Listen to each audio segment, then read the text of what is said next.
এত কষ্ট করে এত কিছুর মধ্যে জন্ম দিয়ে তারপরে এই মানব জন্মে আপনি আমাকে পাঠিয়েছেন, আমি জন্ম নিয়েছি, তারপরেও কেন মানব জন্মে এসেও আমি আপনাকে চিনতে পারলাম। স্মৃতিগত মানুষই মানুষ নয়, তাকে প্রকৃতিগত মানুষ হতে হয়।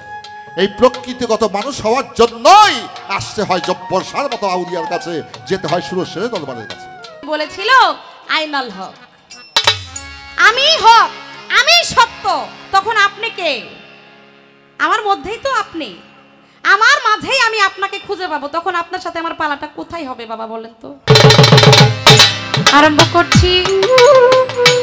পরম করুণাময় নিখিল বিশ্বের যিনি প্রতিপালক, সেই মহান রাব্বুল আলামিন, যিনি সৃষ্টিকর্তা, রিজিক দাতা, যিনি পালন কর্তা, যিনি এই মহান বিশ্বকে সৃষ্টি করে যেখানে যতটুকু প্রয়োজন ঠিক ততটুকু দিয়ে এই বিশ্বটাকে পরিচালনা করছেন, সে আমার মহান রাব্বুল আলামিনের পাক দরবারে লাখো কোটি শুকরিয়া আদায় করছি। সকলে একবার জবানে বলি আলহামদুলিল্লাহ। যাকে সৃষ্টি না করলে আল্লাহ পাক এই কুল কায়নাতের একটি ধুলো কণাও সৃষ্টি করতেন না, সে আমার দয়ার নবী, মায়ার নবী, দোজাহানের বাদশা, পরপারের কান্ডারি হযরত আহমদ মুস্তাফা মুহাম্মদ মুস্তাফা সাল্লাল্লাহু আলাইহি ওয়াসাল্লাম। সে দয়াল নবীজির চরণে আমার ভক্তি রেখে আহলে বায়াত, পাক পাঞ্জাতুল মাওলা আলী, মুসলিম কোসামা, ফাতেমাতুজ জোহরা, ইমাম হাসান, ইমাম হোসেন রাদিয়াল্লাহু তাআলা আনহু প্রত্যেকের কদম মোবারকে ভক্তি করছি। সারা বিশ্বের বুকে যত পীর, আউলিয়া, গাউস, কুতুব, ওলি, আবদাল, সাধু, গুরু, বৈষ্ণব যে যেখানে যেভাবে সাহিত্য রয়েছেন প্রত্যেকের কদম মোবারকে ভক্তি রাখছি, ভক্তি রাখছি আমার যিনি প্রাণপ্রিয় মুর্শিদ কেবলা, যিনি আমার ইহকালের কান্ডারি, আমার পরকালের কান্ডারি, দয়াল বাবা হযরত শাহ সুফি সৈয়দ বাবা শামসুল হক নুরিয়াল সুরেশ্বরী বাবা জানের পবিত্র কদমে ভক্তি রাখছি। আজকে যেই দরবারে এসে আমরা সকলে উপস্থিত হয়েছি, যাকে উদ্দেশ্য করে আজকের এই মিলন মেলা, সে আমার দয়াল বাবা জব্বরশা নুরি বাবা জানের পবিত্র দরবারে ভক্তি রাখছি, ভক্তি রাখছি সে আমার মহান সুরেশ্বর দরবার, যিনি অলি কুলের শিরোমণি বাবা জান শরীফ শাহ সুরেশ্বরী বাবা জান শরীফ মাওলানা পাক দরবারে ভক্তি রাখছি, ভক্তি রাখছি বাবা শাহানুরীর পাক দরবারে, বাবা জালাল নুরির পাক দরবারে ভক্তি রাখছি, ভক্তি রাখছি বাবা বেলাল নুরির পাক চরণে, আরো ভক্তি রাখছি আজকে যার সাথে গান করার জন্য দাঁড়িয়েছি, যার পাশে দাঁড়াবার মতো কোনো যোগ্যতাই আমার নেই, সেই বাবা জান আরিফ দেওয়ান সাহেব, সেই আরিফ চাঁদের পাক চরণে ভক্তি রাখছি, ভক্তি রাখছি সেই বামন সুরে অবস্থিত আমার সেই দেওয়ান পরিবারের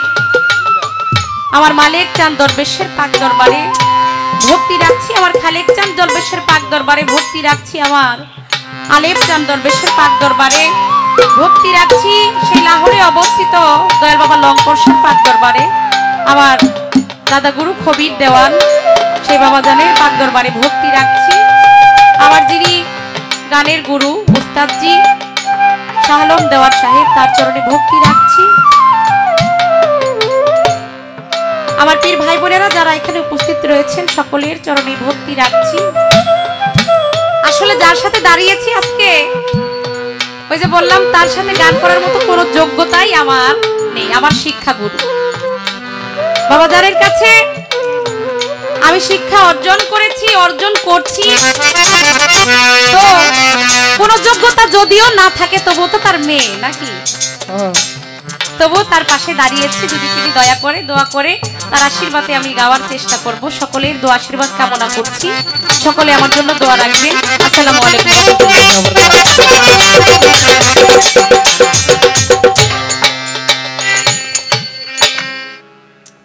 আমার বাবাজিকে অত্যন্ত চমৎকার করে তার প্রথম যে আসর সেটা তিনি পরিচালনা করলেন,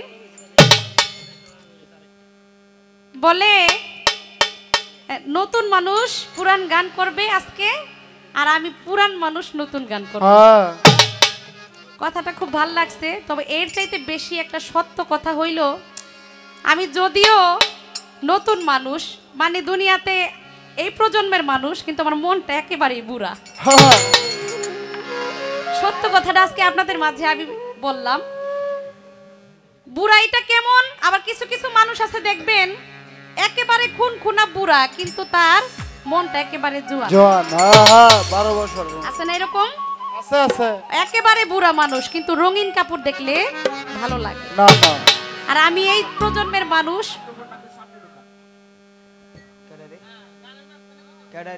হ্যাঁ, গানের মাঝখানে কথার মাঝখানে আপনারা কথা বলবেন না। আপনার এই কথার কারণে শিল্পী যেটা বলতে থাকে তার কিন্তু একটা ধ্যান নিয়ে তিনি বলে।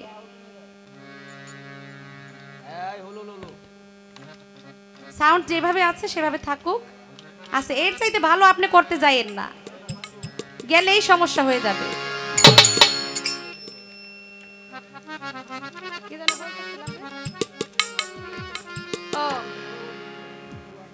মানে আমি অল্প দিন হয়েছে দুনিয়াতে আসছি, কিন্তু আমার মনটা একেবারেই বুড়া। মানে সাদা কাপড় পরতে ভালো লাগে। পুরানা যেই শিল্পীরা ছিলেন, আমার বড় বাবা খালেক দেওয়ান, মালেক দেওয়ান, তারা যেইভাবে গান করেছে তাদের আমার মনে চাই আমি তাদের মতো গান করি। আমার মনের বাসনা এটা। আমি শুনেছি, আমার স্বচক্ষে দেখি নাই, আমার বড় বাবা আব্দুল মালেক দেওয়ান, খালেক দেওয়ান তারা গান করতে গেছে, তারা কখনো বায়না চুক্তিপত্র করে নাই। তা আমার মনে খুব ইচ্ছে আমি ওইভাবে গান যদি করতে পারতাম তাহলে আমার ভালো লাগতো। হঠাৎ করে একদিন যাইয়া বাবার কাছে আমি কথাটা ব্যক্ত করলাম। আমার বাবা বলল, রোজিনা তোর মনের যেই চিন্তা ভাবনা সেটা খুবই ভালো, কিন্তু বর্তমানের যেই কমিটিরা, যেই মানুষ, যদি তুই চুক্তি না করে যাস দেখবি তুই গেলি তোর এই হ্যাঁ যেই খরচটা সেটা যদি হয় 30,000 তোকে ধরাই দিব 10,000। কিন্তু আসলে কথাটা একেবারে রাইট। আমি এই মনের এই বাসনাটা পূরণ করার জন্য আমি এই কথাটা বাবার কাছে ব্যক্ত করার পরে আমি প্রায় 2টা গানের কোনো বায়না চুক্তিপত্র করি নাই। ফোন করতে বায়না রাখছি, হ্যাঁ ঠিক আছে আপনার তারিখ এই তারিখ লিখে রাখছি, কোনো বায়নার চুক্তিপত্র করি নাই। দেখা গেছে গানে গেছি, আমাকে এমন একটা টাকা ধরাই দিছে সেটা আমি বলবো না আপনাদের মাঝে, যেইটা আমার শুধু পার্টি খরচই হবে না, গাড়ি ভাড়া তো দূরের কথা। তো এইরকম আমার যে মনটা বুড়া, আমি সেই বুড়া ভাবে চলতে পারতেছি না, এটার জন্য মনে অনেক কষ্ট। এই যে মঞ্চে দাঁড়াইছি দেখেন, এই যে সাজগোজ, শাড়ি, জাকজমক, আমার এটা ভালো লাগে না। আমার মনে চাই একেবারে সাদা সিধা হইয়া যদি গান করতে পারতাম, কিন্তু কি করব বলেন, এই সাজগোজ এই শাড়ি পরে যদি না দাঁড়াই তাহলে মানুষে বায়না করে না। কি মামা? যদি স্বাভাবিকভাবে দাঁড়াই তাহলে দেখবেন এই যে দর্শকরা একটাও থাকবো না, কইব কি এই ফকিন্নি মাইয়া কই থেকে আইছে গান। কি বাবা, রাইট নাকি? হ্যাঁ রাইট। এই যে মনের যেই কথাটা আজকে আপনি বলছেন, আমি নতুন মানুষ পুরান গান করব, আর আপনি পুরান মানুষ নতুন গান করবেন। তো আগামীকালকে আমাদের এখানে লালন সাইজির গান হবে। এই লালন সাইজির গান আমি মাঝে মাঝে ঘরে বসে করি, ঘরে বসে হারমোনিয়ামটা ধরে যখন লালন সাইজির গান করি আমার 2 চোখ দিয়ে পানি এসে যায়। একা একা গান করি, একা একাই আমি কাঁদি, 2 চোখ দিয়ে জল ঝরে, পানি আসে। কেন আসে জানেন? লালন সাইজির যেই প্রত্যেকটা কথা তিনি বলে গেছে, সেই কথার মধ্যে যেই ভাব, যেই মাহাত্ম্য, সেটা বর্তমানে যারা লালন গান করে তারা সেইভাবে গান করে না। আপনারা যারা যারা এখানে আছেন, আমি জানি বেশি মানুষ থাকবে না এখানে কিছুক্ষণ পরে, কারণ অধিকাংশ মানুষ তারা গান এখন শোনে না, তারা গান এখন দেখে। সেটা কেমন?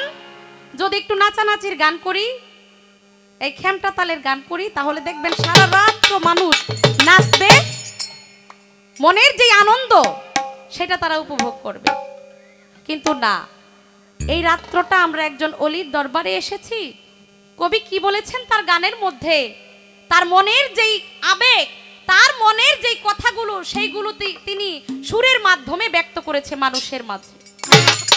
সেই কথাগুলো যদি মনোযোগ দিয়ে শুনি এবং সেইটা শুনে যদি 2 ফোঁটা চোখের পানি আমার প্রভুর দরবারে আমরা ফেলতে পারি। আমি মনে করি রাত্রটা তার এমনও হতে পারে যে এই 2 ফোঁটা চোখের জলের বিনিময়ে আমার আল্লাহ তাআলা তার সারা জীবনের গুনাহ মাফ করে দিবেন। কি বাবা, তাই না? আমি আপনাদের সকলের চরণে হাত রেখে বলবো, আজকে এখানে কোনো হই হুল্লার হবে না। আপনারা যত নাচানাচি করার দরকার আগামীকালকে কইরেন। সেখানে অনেকগুলা মেয়ে শিল্পী থাকবে, এত বড় বড় চুল ছেড়ে মাথায় কাপড় ছাড়া তারা নাচানাচি করবে, হাতে একতারা নিয়ে নাচবে, সাথে আপনারাও নাইচেন আর গান শুনেন। কিন্তু আজকের যে রাত্রটা আমি আপনাদের চরণে হাত রেখে বলবো, এখানে একজন জ্ঞানী গুণী শিল্পী আপনাদের মাঝে এসেছে। আমি কিছুই জানি না বাবা, আমার গান করার মতো যে জ্ঞান দরকার সেই জ্ঞান কোনো কিছুই আমার মধ্যে নেই।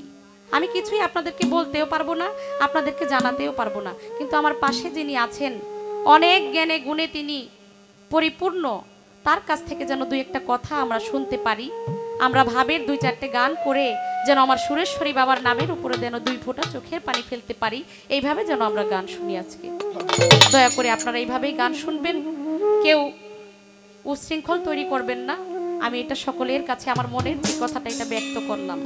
একটি গান আমি রাখবো, লালন সাইজির একটি গান আমি রাখি।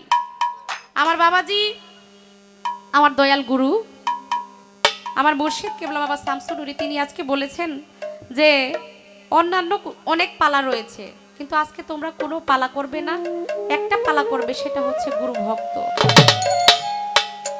ইয়াং জেনারেশন যারা আছে তাদের জন্য এই গুরু ভক্ত, গুরু শিষ্য এই পালাটা অনেক প্রয়োজন।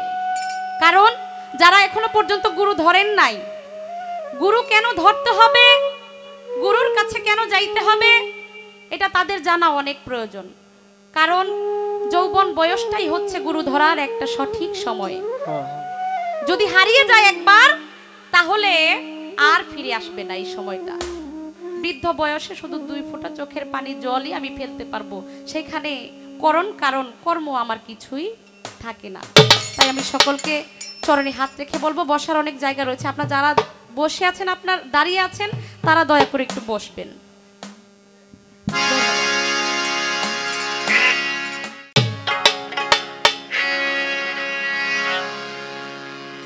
ইতর পানা কার্য আমার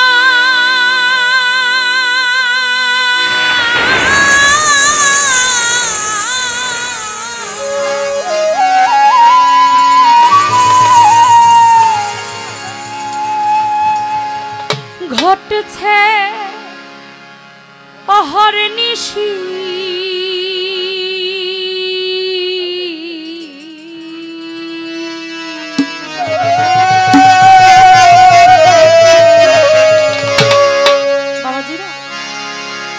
আমার মতো একজন নগণ্য মানুষ, আমি রোজিনা গুরু ধরেছি ঠিকই, কিন্তু গুরুর দাসী হতে পারিনি, গুরুর ভক্ত হতে পারিনি। যদি ভক্ত হইতে পারতাম তাহলে এই দুনিয়ার মানুষ যেটা চায় সেটা আমি করতাম না। দুনিয়ার মানুষের কাছে যেটা অপছন্দনীয়, আমার খোদার কাছে যেটা পছন্দনীয়, আমি সেটাই করতাম।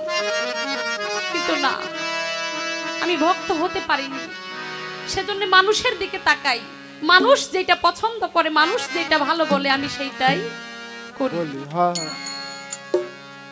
আমারে নিরাখবেন করে গুরু চরণ দাসী, গুরু আমারে নিরাখবেন করে সুরেশ্বরী চরণ দাসী, গুরু আমারি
গুরু কি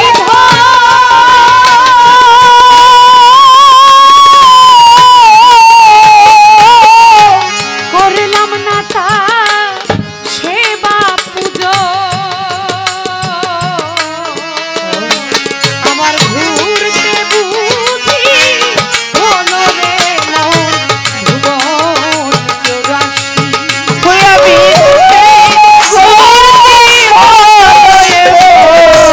চৌরাশি আমার ঘুরতে বুঝি হলো রে মন ভুবন চৌরাশি গুরু আমারে কি রাখবেন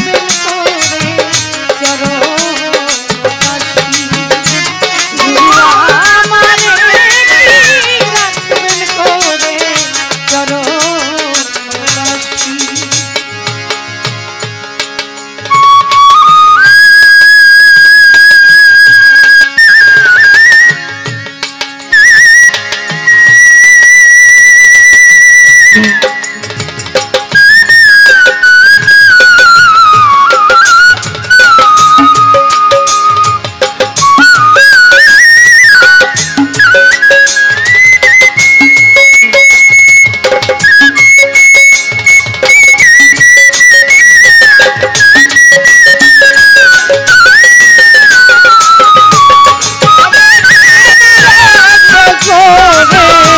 চরণ বাসি গুরু আমারে কি রাখবেন করে চরণ বাসি বাবাজি মানুষ কুলে জন্ম নিয়েছি কিন্তু মানুষ কুলে জন্ম নিয়ে আমি মনে করি আমার জীবনটা ধন্য কারণ এই মানুষ কুলে জন্ম নিয়েছি এই কারণে আমি শত শত অলির দরবারে যাইতে পারি শত শত অলির দরবারে অলির চরণের ধুলা আমার ভাগ্যে ঘটেছে আমারও মানব কুলে জন্ম দিব কিনা সেটা আমি জানি না এমন হইতে পারে আমার কর্ম ফলে আমি পশুর কুলে জন্ম নিতে পারি আমি যেন আবারও এই দুনিয়াতে এসে একজন মানব কুলে জন্ম নিয়ে আমি আবারও যেন আমার প্রভু যদি আমাকে দুনিয়াতে পাঠায় আমি আবারও যেন একজন গুরুর সেবা করতে পারি অনেক লক্ষ কোটি জনম ভ্রমণ করে তারপরে পেয়েছি এই মানব জন্ম 84 লক্ষ কোটি জনম ভ্রমণ করে তারপরে এই মানব জন্ম পেয়েছি কবি তার গানের মধ্যে বললেন জঠর যন্ত্রণা পেয়ে আমি এসেছি এই দয়াল তোমার কাছে করাল দিয়ে আমি জঠর যন্ত্রণা পেয়ে এসেছিলাম করাল দিয়ে আমি সেই সকল রয়েছি ভুলে ভবেতে আসি আমার গুরুর কাছে এখান থেকে আমার একটু জিজ্ঞাসা করতে অনেক যন্ত্রণা পেয়ে অনেক পশুকুলে জন্ম নিয়েছি পাখির কুলে জন্ম নিয়েছি কীট পোকা যেটাকে বলে সেই কুলেও জন্ম নিয়েছি সর্বশেষ কুল হয়েছে গরুর জন্ম সেই গরুর জন্মের পরে এসেছে এই মানব জন্ম এত কষ্ট করে এত কিছুর মধ্যে জন্ম দিয়ে তারপরে এই মানব জন্মে আপনি আমাকে পাঠিয়েছেন আমি জন্ম নিয়েছি তারপরেও কেন মানব জন্মে এসেও আমি আপনাকে চিনতে পারলাম না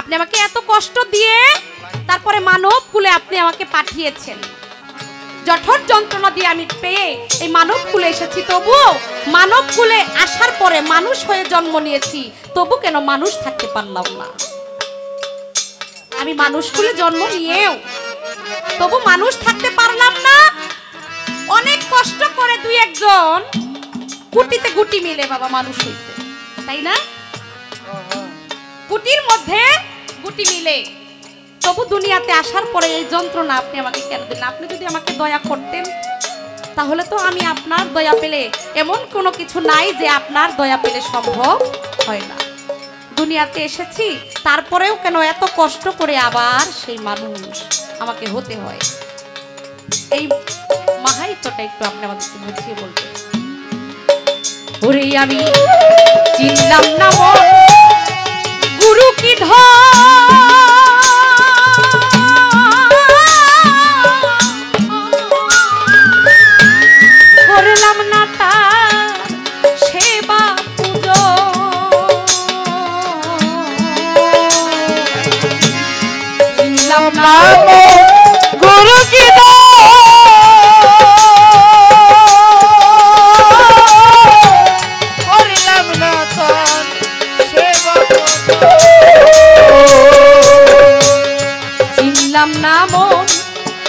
গুরু কি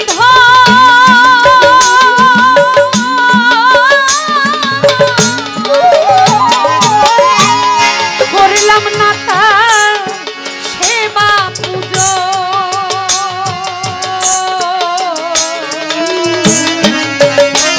আমার ভুল হলো রে মন ওই আমার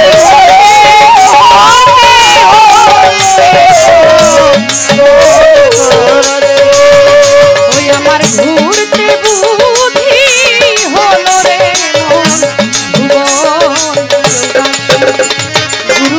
আমারে কি রাখবেন করে চরণ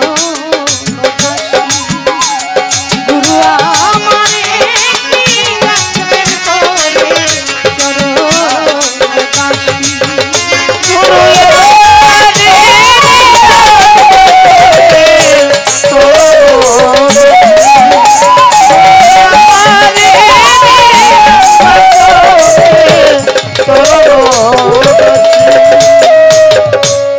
গুরু যাহা আছে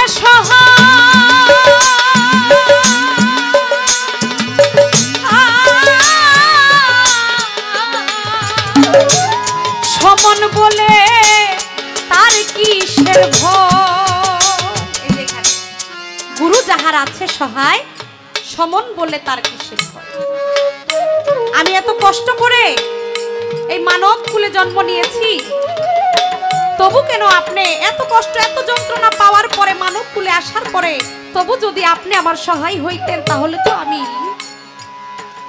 আমার মানব জীবন ধন্য হয়ে যেত এত কষ্ট দুনিয়াতে এসে করতে হইতো না কেমন কষ্ট বাবারা দুনিয়াতে এসেছি আসার পরে মাতৃগর্ভ থেকে যখন আমি দুনিয়াতে প্রবেশ করলাম একজন শিশুর কোনো অপরাধ থাকে না ওই শিশু থেকে যখন কৈশোরে আসলাম যখন আমার গায়ে যৌবন আসলো তখনই আমি অপরাধী হয়ে গেলাম এই যে তখন আমি আমার নিজের উপরে অত্যাচার করে আমি আর মানুষ কুলে থাকতে পারলাম না একজন পশুর চাইতেও জঘন্য একটা মানুষ আছে বাবা আল্লাহ পাক মানুষ বানিয়েছে সেই মানুষের মধ্যে বিবেক দিয়েছে রিপু দিয়েছে তাকে জ্ঞান দিয়েছে বুদ্ধি দিয়েছে সমস্ত কিছু দিয়েছে আল্লাহ পাক ফেরেশতা বানিয়েছে ফেরেশতার মধ্যে কিন্তু রিপু দেয় নাই ফেরেশতাদের কোনো কাম বাসনা নেই ফেরেশতাদের কোনো লোভ নেই কোনো লালসা নেই আবার দেখেন যেই পশুকুলে যাদেরকে জন্ম দিয়েছে তাদের কাম বাসনা আছে কিন্তু তাদের কোনো বিবেক নেই কিন্তু আমি মানুষ কুলে জন্ম নিয়েও তবু কেন আমার মধ্যে এত কাম আমার মধ্যে কেন এত চাওয়া পাওয়া আমার মধ্যে এই রিপুর যন্ত্রণাগুলো কেন করে আমি এগুলা থেকে মুক্তি কিভাবে পাবো গুরু যাহা আছে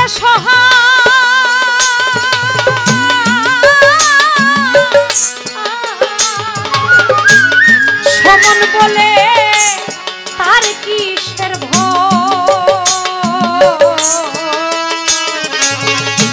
ভরে লালন বলে নাই তুই আমার ওই খুশি ওরে লালন বলে তুই আমার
গান আমার পক্ষ থেকে আমি রাখলাম, কিছু কথা আমার গুরুজির কাছে আমি রাখার চেষ্টা করলাম। আমার গুরুর কাছ থেকে দেখি আমরা আজকে কি পাই, কি অর্জন করতে পারি। রহিম, আরম্ভ করছি পরম করুণাময় মহানের রব্বুল ইজ্জাত কুল কায়নাতের মালিক প্রভু পাক পরওয়ারদিগার। মহান সেই মালিকের দরবারে আমি অনাথ কাঙ্গাল ভিক্ষুক হয়ে বান্ধবের দয়া কৃপা সাহায্য প্রার্থনা করে পবিত্র এই আসরের কাজ শুরু করার অভিপ্রায় ব্যক্ত করছি।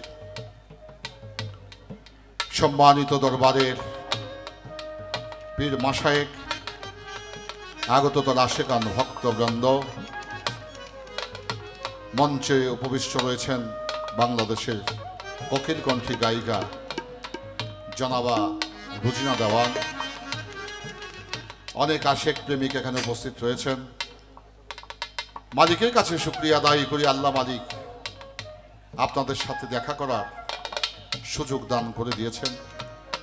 আপনাদের মুখশ্রী দর্শন করতে পেরে, আপনাদের চরণের পাশে দণ্ডায়মান হতে পেরে মহান মালিকের দরবারে লক্ষ কোটি শুকরিয়া আদায় করে, তার সাথে আকাইনে নামদারে তাজেদারে মদিনা হুজুরে আহম্মদে মুস্তাফা মোহাম্মদে মুস্তাফা সাল্লাল্লাহু আলাইহি ওয়াসাল্লাম আবার দয়াল নবীজির রুহানি নুরানি কদম মোবারকে ভক্তি অর্ঘ্য নিবেদন করে আমার হুজুর কেবলার আদেশ এবং নির্দেশের প্রতি আনুগত্য পোষণ করে বাবা আদম হইতে নবী পয়গম্বর আহলে বায়াত পাক পাঞ্জাতুল মাওলা আলী মুশকিল কুশা খাতুনে জান্নাত মা ফাতেমা, ইমাম হাসান হুসাইন খলিফায়ে রাশিদিন তাবেদিন শহীদানে কারবালা, চার তরিকার চার পীর অগণিত আল্লাহর পীর মাশায়েখ ওলিয়া উলিয়া বিশ্ব চরাচর যে অবস্থায় অবস্থান করছেন, প্রতিটি পবিত্র কদমে প্রতিটি চরণে দরবারে এই অধমের ভক্তি শ্রদ্ধা নিবেদন করে বাজানদের রুহানি ফায়েজ কামনা বাসনা করে আসলে কাজ শুরু করতে যাচ্ছি। পীরে কামেল শাহ শফি হযরত মাওলানা সৈয়দ জব্বার নুরী রহমাতুল্লাহ মহাপ্রাণ দিবস উপলক্ষে বাৎসরিক ওরস মোবারক। এই ওরস মোবারকে সে বাবাজির রুহানি কদম মোবারকে ভক্তি চুম্বন নিবেদন করছি। আমাদের এই অনুষ্ঠানের প্রধান অতিথি মহান সুরেশ্বর দরবার শরীফের গতিনিসীন হযরত মাওলানা শাহ শফি সৈয়দ বিলাল নুরী আল সুরেশ্বরী, আরজ গুজার শাহ শফি সৈয়দ শামসু নুরী ইবনে মাওলানা হাকিম নুরী আল সুরেশ্বরী। আমাদের মাঝে উপস্থিত রয়েছেন অত্যন্ত জ্ঞানগর্ভ একজন মহান হৃদয়ের ব্যক্তি মঞ্জু ভাই সহ তার বন্ধু বান্ধব, আগত ভক্তবৃন্দ, আল্লাহর অলি, আল্লাহর বন্ধু, পবিত্র সুরেশ্বরী দরবার শরীফে যে সমস্ত অলিয়া উলিয়ারা তাশরিফ নিয়েছেন তাদের সেই করকমলে ভক্তি চুম্বন নিবেদন করে সকলের রুহানি ফায়েজ কামনা করে আপনাদের সকলের চরণ ধরি কামনা বাসনা করে আমি আমার আসরের কাজ শুরু করছি। আসসালামু আলাইকুম ওয়া রাহমাতুল্লাহি ওয়া বারাকাতুহু। শুধু আপনাদের ত্যাগের মহিমা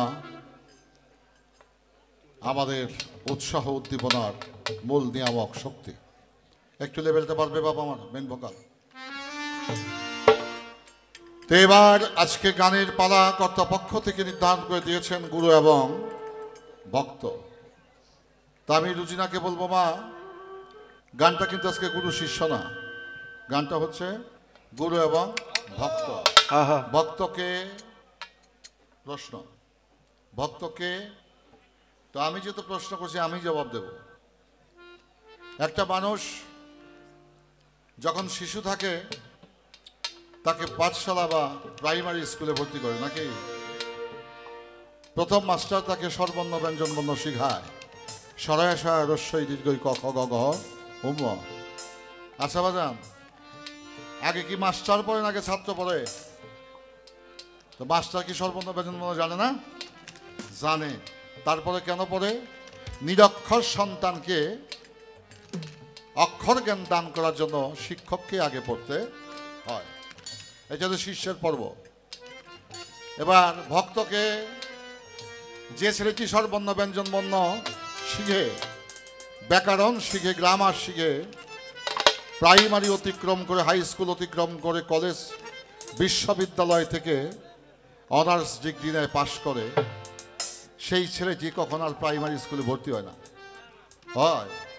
হয় না। কেন হয় না? প্রাইমারি শিক্ষা শেষ করে হাই স্কুল শেষ করে কলেজের শিক্ষা অধ্যয়ন শেষ করে সে বিশ্ববিদ্যালয়, ইউনিভার্সিটি, এখন সে আর প্রাইমারিতে কখনো ভর্তি হবে না। তবে সে প্রাইমারিতে আসতে পারে ছাত্র হিসাবে নয়, শিক্ষক হিসাবে। তো রুজিনাকে বলবো, ভক্ত হচ্ছে সে প্রাইমারি হাই স্কুল কলেজ শেষ করে বিশ্ববিদ্যালয় শেষ করেছে, এখন সে আর প্রাইমারি ছাত্র হয়ে আসবে না, সে এখন শিষ্য নয়। সে যদি আসে সে আবার সেই স্কুলের শিক্ষক হয়ে আসবে। এই জায়গাটা হইল ভক্তের মা। তাই আজকের কথাবার্তা যেন গুরু শিষ্যের না হয়, গুরু এবং ভক্তের মধ্যে থাকে। একটা হিসাব আজকে আমি রুজিনাকে বই লাগলাম যে গুরু ভক্ত বিষয়টা। আজকে আমার লেভেলটা একটু আর একটু রিভাব করো, মজা করো। বাজান, বড় সুন্দর গানের পালা। গান শুনলাম আত্মার বিজ্ঞানী লালন সাইজির, বড় চমৎকার একটি গান। দয়াল আমারে নি রাখবেন করে চরণের দাসী, ইতর্পণা স্বভাব আমার অহরনিশি, দয়াল আমারে নি রাখবেন করে চরণ দাসী। মারে, এইটাও শিষ্যের গান, এটা ভক্তের গান না। ভক্ত হইল যে গুরুর বন্ধুত্বে গণ্য হয়ে যায়। একটা হইল বান্দা, একটা হইল বন্ধু। একটা হইল বান্দা, একটা হইল বন্ধু। তো শিষ্য হইল বান্দাতে গণ্য, আর যিনি ভক্ত তিনি হয় বন্ধুতে গণ্য। কথা থেকে বুঝাইতে পারছেন বাবাজি? তো ভক্তের পদমর্যাদা অনেক উপরে। তো আজকে আমি চেষ্টা করব সেইভাবে গান করার জন্য, যেহেতু দিয়েছেন পীর মাশায়েখ তার সুচিন্তিত চিন্তার আলোকে আমি সেই পালাটাকে ধরে রাখার চেষ্টা করব। তবে পালায় যাওয়ার পূর্বে এই চরণ ধৈরা বৈশা থাকলে কাম হইব না। চরণ ধৈরা বৈশা থাকলে কাম হবে না। যদি ভক্ত হয়ে গান করতে হয়, চরণকে ছেড়ে গুরুর আচরণকে ধরতে হবে। কথা বুঝাইতে পারছি? এই চরণ ধৈরা কোনো লাভ হইতো না, এই চরণ দেখাও লাভ হইব না, এটা সুমায়া লাভ হইতো না। তুমি যদি ভক্ত হতে পারো, ভক্ত হতে চাও, তাহলে তোমাকে গুরুর আচরণ ধরতে হবে। গুরুর যে স্বভাব, সেই স্বভাব আখলাখ তোমাকে ধারণ করতে হবে, তাহলে তুমি ভক্ততে গণ্য হয়ে যাবে। আর তাহলেই গানটা হয়ে যাবে একটা অন্য পর্যায়ে। আমি পালাটাকে একটু সুন্দর করে দেওয়ার চেষ্টা করলাম। আশা করি এখন মা তার চিন্তা চেতনার আলোকে ভক্তের গানটা কিভাবে করতে হয়, কিভাবে কথা বলতে হয়, এটা তিনি সুন্দরভাবে শ্রেণীবিন্যাস করে নিতে পারবে। তো ছোট্ট একটি গান। কিরে বাবা, এত শব্দ কে যে?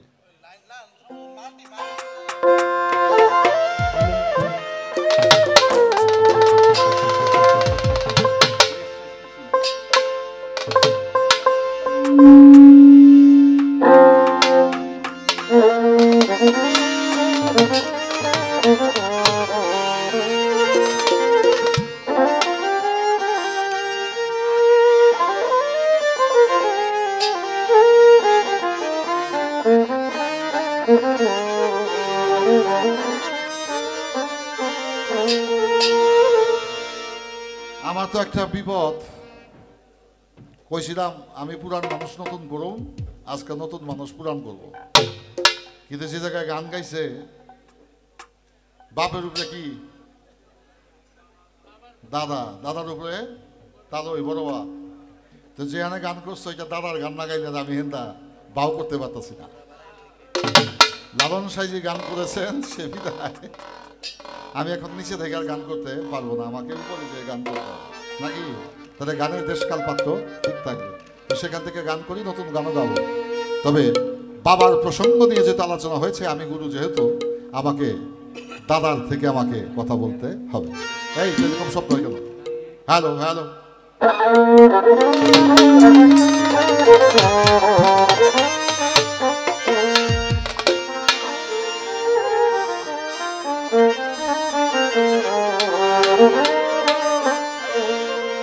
তুই কি পাবি রে মন, তুই কি পাবি রে মন, সেই চরণ হয় ভক্তের দুর্লভ ধাম। পাবি রে মন, তুই কি পাবি রে মন, সেই চরণ হয় ভক্তের দুর্লভ ধাম, সেই চরণ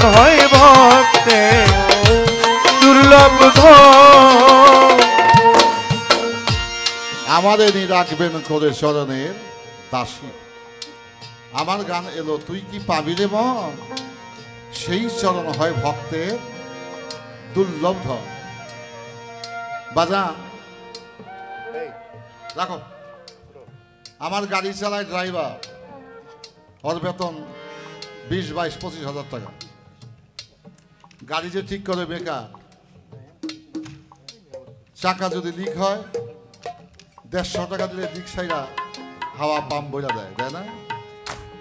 ও 150 টাকার কর্মচারী চাকাতে ঠিক করে। ইঞ্জিন ডাউন দিতে গেলে লাগে 1.5 লাখ 2 লাখ টাকা। এটা হলো যিনি ইঞ্জিনের বেকার। আর যিনি গাড়িটা চালায় তার বেতন 20, 22, 25 হাজার টাকা। আর যিনি গাড়িতে বহন করে, যে গাড়িতে ব্যবহার করে, তার এক রাত্রে ওয়াজের বা গানের সম্মানে 1 লাখ টাকা। কোনটা বেশি? ড্রাইভারের বেতন বেশি না যে গাড়িতে চলে তার বেতন বেশি? তো আমার গানটা আজকে একটা পর্যায়ে নিয়ে যাওয়ার চেষ্টা করবো। গুরু ভক্ত গান কিভাবে গায়, কিভাবে করতে হবে। তুই কি পাবি রে মন, তুই কি পাবি রে মন, সেই চরণ হয় ভক্তে দুর্লভ ধন, সেই চরণ হয় ভক্তে দুর্লভ ধন। এটা কি গাই দিছি? পাঞ্জাবি। এটা দিয়ে মা বোনেরা পেটিকোটও বানায়, ছায়াও বানায়, বানায় না? ব্লাউজও বানায়। আমি বানাইছি পাঞ্জাবি। রাস্তায় যদি কোনো মা বোনের উচ্ছিষ্ট এই পেটিকোটটা ছিঁড়া যদি ফেলে দেয়, ওটা পায়ের সামনে পড়লে উষ্টা দিয়ে তারে রাস্তার কিনারে ফেলায়। আবার একই কাপড় দিয়ে যদি টুপি বানায় পিন্ধে, এই টুপি যদি ফেলায় দেয় রাস্তায়, যদি কোনো মমিন বান্দায় পায়, যদি ব্যবহারের উপযোগী হয়, এটা ধৌত করে সে ব্যবহার করে। আর যদি দেখা যায় না চিরা বাইরাটা শেষ হয়ে গেছে, ব্যবহার না করতে পারলে কি হবে? ওটা শেষ একটা চুম্বন দিয়া, ভালোবাসা দিয়া একটা গাছের ডালার মধ্যে বাজায় রাখে। তাইলে একটা কাপড় দিয়া পেটিকোট বানায় রাখলে একটা রাস্তায় ফেলায় ফেলে লাঠি দিয়ে রাস্তাতে সরায় দেয়। আবার ওই কাপড় দিয়ে টুপি বানাইলে ওটাকে যদি ব্যবহারের উপযোগী হয় সে ব্যবহার করে, নাইলে চুম্বন করে সেটাকে গাছের ডালায় বাজায় রাখে। তাইলে বোঝা যায় স্থানকাল পাত্র ভেদে একই বস্তু দ্বারা তৈরি কোনোটা বর্জ্য পদার্থ হয়ে যায় আর কোনোটা শ্রদ্ধার পূজনীয় বস্তু হয়ে যায়।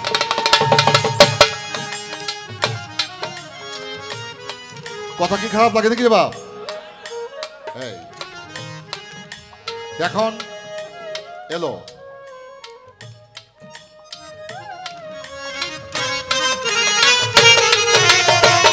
দুর্লভ ধন, সেই চরণ হয় ভক্তে দুর্লভ ধন।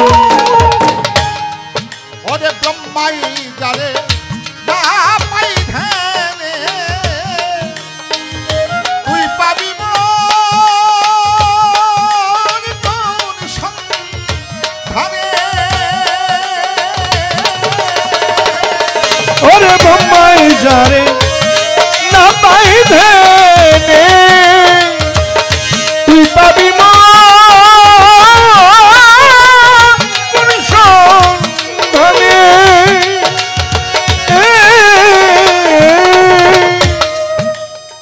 আমি রুজিনারে কমো তোর টাকা পয়সা সব মানে দেখবা না, দেব হায়াতে যদি আল্লাহ আমার বাঁচায় রাখে, তোর কমপক্ষে বৎসরে আমার লগে 100 রক্ত গান করতে হবে। এটা সম্মান দিকে দেও, পেটে বাতে হইলে 100 রক্ত গান করতে হবে। কেন?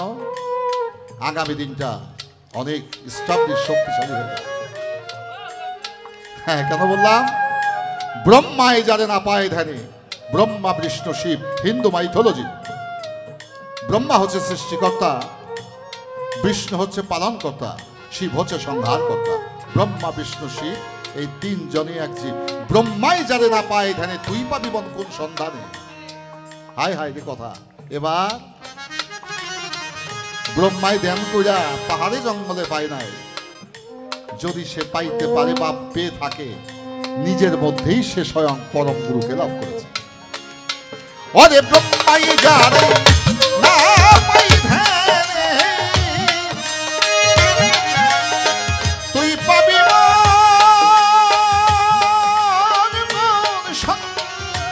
ধানে। আরে ভক্ত হইলে পাইতে পারে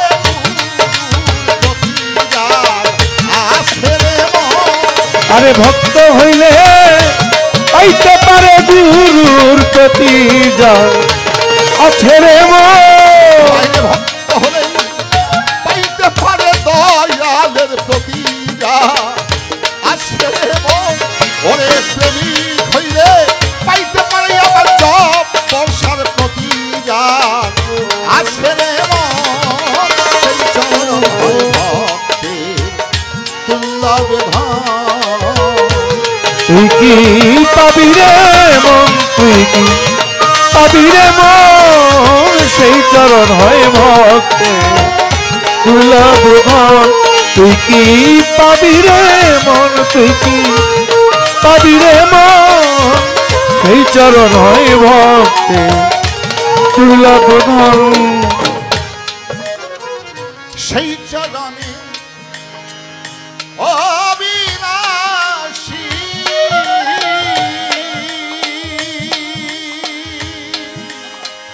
শিব আছে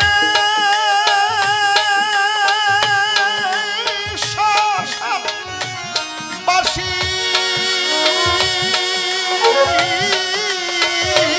সেই চরণে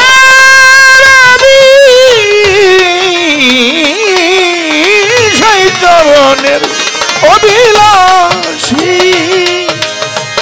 শিব আছে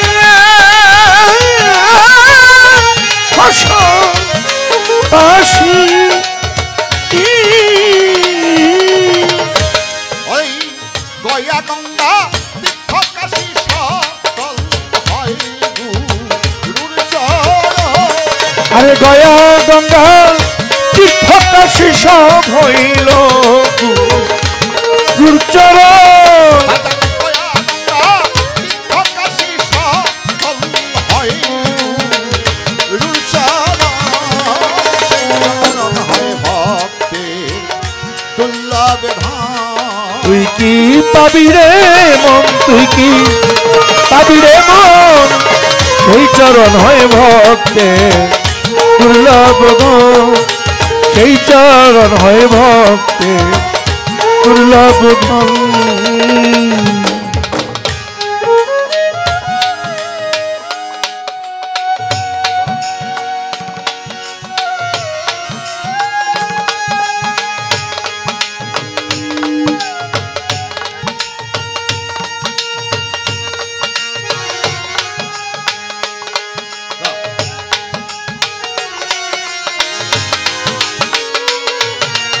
সেই চরণ হয় ভক্তে দুর্লভ ধন।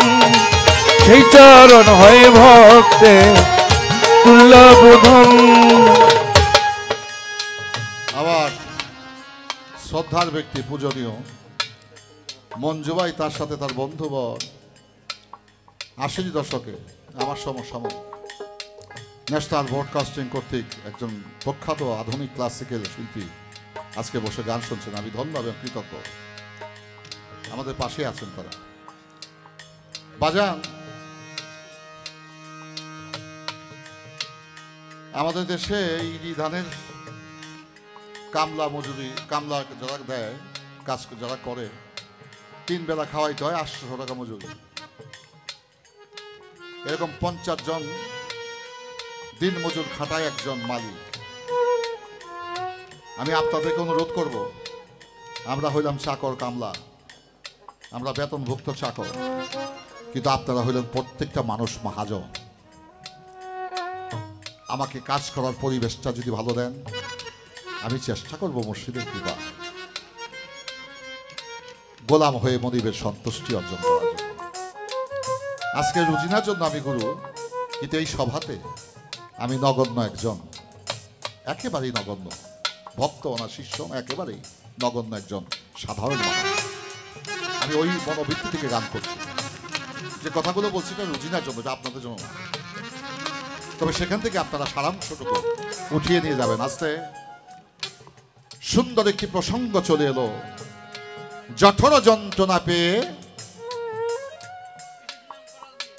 এসেছিলাম করাল দিয়ে, কমিটমেন্ট, অঙ্গীকার করে এসেছিলে। কি অঙ্গীকার? জঠরে তুমি ছিলা যন্ত্রণা, কে কইছে? লালন সাইজি কইছে? কথাটা তো এরকম না। যখন সন্তান মাতৃগর্ভে যায়, মার তখন জুয়ার ভাটা বন্ধ হয়ে যায়। বন্ধ হয়নি? মালিকের কুদরতি শানে এই মার নাভিমূল এবং সন্তানের নাভিমূলকে একত্রিত করে যায়। প্রথম মাসে থাকে স্বচ্ছ পানির মতো, দ্বিতীয় মাসে হয় গোলাকার, তৃতীয় মাসে একটা পিণ্ডের মতো হয়, চতুর্থ মাসে হয় রক্তের চাকা, পঞ্চম মাসের কালে হয় একটা রক্তের পিণ্ড, মাংসের পিণ্ড। তখন তার মধ্যে 5টি আত্মা দান করে, জীবাত্মা, পরমাত্মা, আত্মা, রাম আত্মা, রামেশ্বর আত্মার সংকেশন। কোরআনের ভাষায় বলা হয়েছে রু নামাদিরু জামাদিরু হাওয়ানিরু ইনসানিরু কুরসি। এই 5টি আত্মা, 5টি রুহ যখন দেওয়া হয়, তার মধ্যে 5টি আত্মা জারি হয়ে যায়। আস্তে আস্তে সেই সন্তান মার সেই হায়াত নেফাসের রক্ত, প্রভু তার গুরু তার কুদরতি শানে সন্তানের নার মান্নারকে একত্রিত করে সেই রক্তকে সন্তানের ভিতরে প্রবেশ করানো হয়।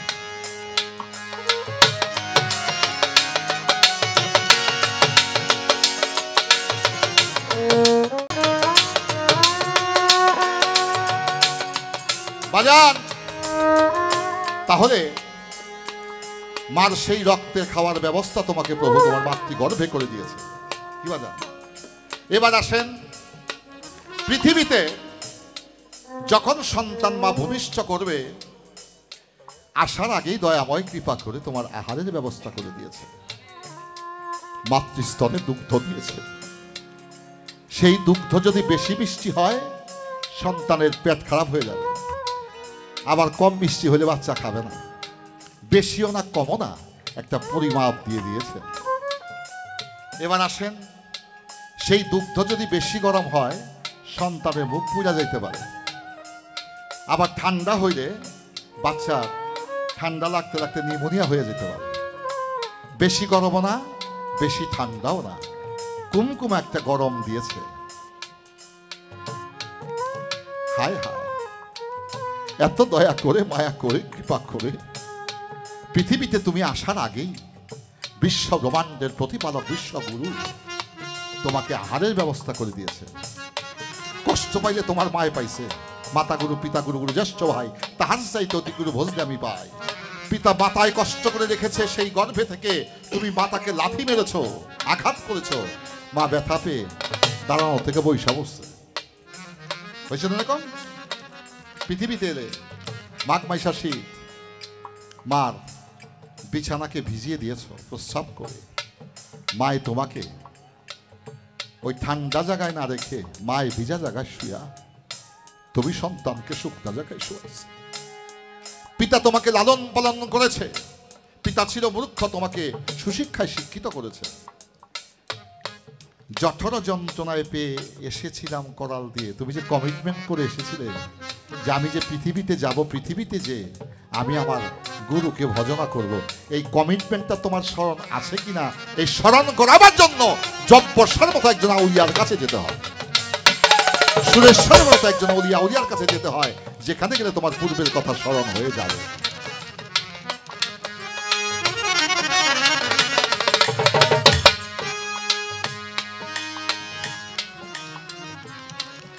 দেওয়ান মনে আশা শুধু চরণ ভরসা দয়ালের চন্দে মোহনের আশা লঙ্কর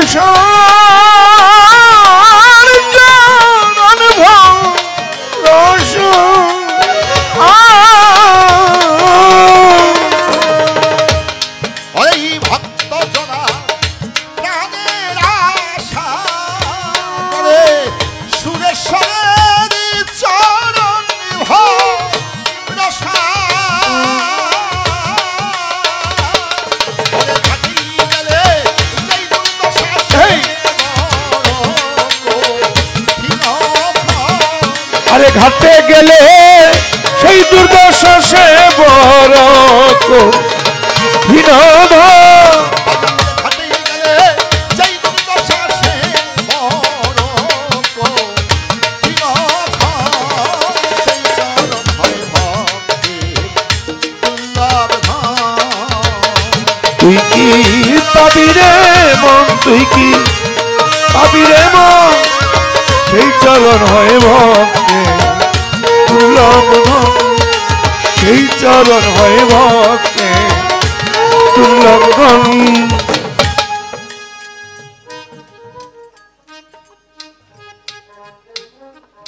কথা বলছি বাজান, আমি আর 10টা গায়কের মতো গান গাইতে পারি না, বড় সড়ো তো শিল্পী হবে, তবে আমার চিন্তা চেতনা আদর্শটা একটু ডিফারেন্ট, একটু ব্যতিক্রম। সেটা কি, আমি গান কখনো বুদ্ধি চুদ্ধি করে গান করি না, মঞ্চে দাঁড়াই, প্রভুকে বলি, তার কাছে চরণে নিবেদিত হই, মালিক তুমি তোমার রহমতে দয়ার দ্বার খুলে দাও, তোমার প্রেমিক যেন এই অধম থেকে যে বাণী, যে সুর বাহির হয়, সেই বাণী এবং সুরের মাধ্যমে যেন তোমার প্রেমিক লোকগুলো খুশি হয়ে যায়। আর প্রেমিক লোকগুলো খুশি হইতে পারলে আমার আর তুমি খুশি হইলা কি না হইলা আমার দেখার সময় নাই। আছে এবার একটি কথা, জ্ঞানের প্রদীপ জ্বালালে জ্বলে। লেখাপড়ার শিখা তুমি বিদ্বান হয়েছ,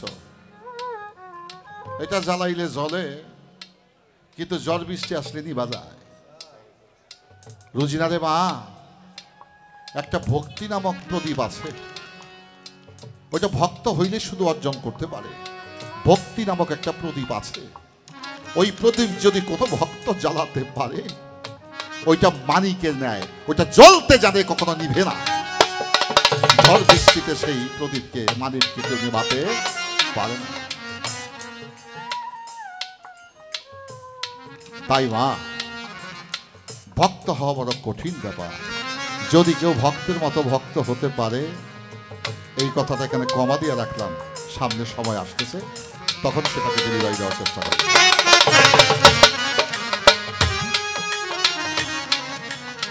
সেই চরণে আশা করে যেমন পাওয়ার হইয়া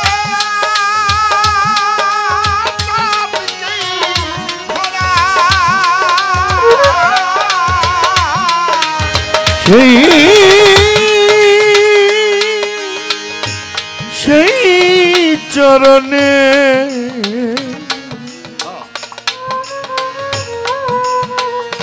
সেই চরণে সেই সেই সেই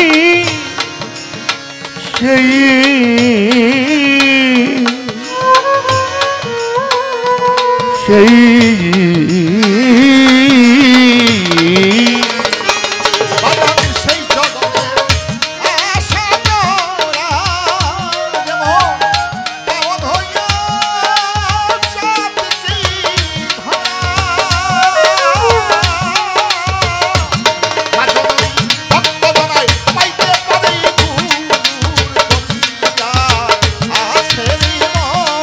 আরে ভক্ত জনায় পাইতে পারে গুরুর প্রতি যা আছে রে মন।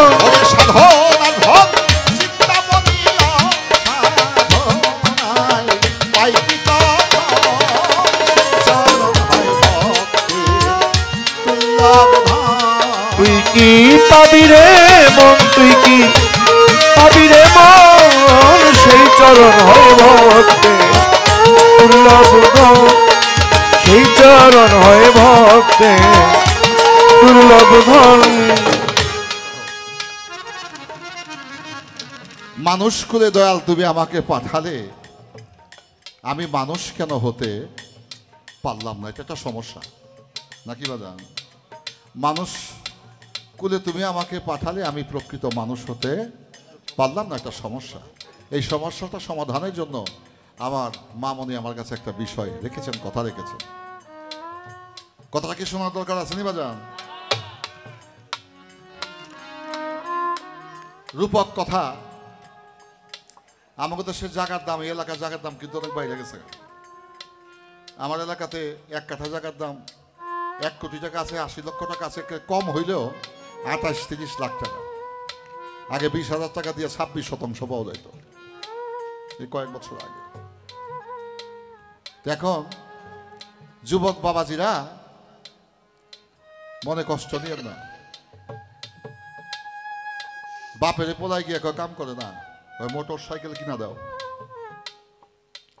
চাকরি করে না, কলেজেও যায় না, স্কুলেও যায় না, মোটর সাইকেল কিনা দাও। কত কিনা দেবেন টাকা কই? 1% জায়গা বিক্রি করলে তো 30 লাখ বেচ। মায় কয় পোলায় জন আপনার কাছে কিনা দাও। মার কথায় বাপে রাজি হয়েছে, কষ্টার্জিত অর্থে জায়গা বিক্রি করছে 30 লাখ। 3,60,000 টাকা দিয়ে মোটর সাইকেল কিনা দিচ্ছে। কাম নাই কাজ নাই, বাবু একখান টিকিট দেন। সপ্তাহে এখন 2,000-3,000 টাকা করে তেল ভরে, এই তেলের টাকা বাবা দিতে হয়। বাবা যে কত কষ্ট করে উপার্জন করছে এটা পোলায় বোঝে না। এই সম্পত্তি তো তুই ভোগ করবি। তো মোটর সাইকেল কিনা সকালবেলা ঘুরতে বাইরেছে। 80 বছরের একজন বুড়ো ফজরের নামাজ শেষ করে রাস্তা দিয়া কিনা দিয়া যায়। কুয়াশা, বাস্তব ঘটনা বলছি, কিন্তু এমনভাবে মোটর সাইকেলে পিক আপ দিছে, দেওয়ার সাথে সাথে 80 কিলোমিটার স্পিড। এই বাম হাতের হ্যান্ডেলের লগে লাগা বুড়া গিয়া গাথার মধ্যে পড়ছে। গড়িতে গড়িতে গাথায় চলে গেছে, গর্তে চলে গেছে। পোলায় মোটর সাইকেলে চলে গেছে। ওই বৃদ্ধ লোকটা ব্যথা পেয়ে লাঠি ভর দিয়ে রাস্তায় উঠা কয়, এটা কি মানুষ না গরু? কি বলে? মানুষ না গরু। তাহলে বোঝা গেল বাপের ধন সম্পত্তি আছে, মানুষ আকৃতিতে আছে, কি তোর আচার ব্যবহার ওটা পশু, ও মানুষ নামের কলঙ্ক।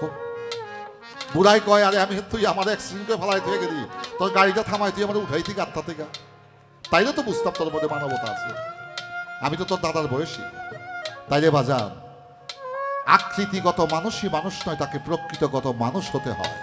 এই প্রকৃতিগত মানুষ হওয়ার জন্যই আসতে হয় জব্বরসার মতো আউলিয়ার কাছে, যেতে হয় সুরেশ্বরের দরবারের কাছে।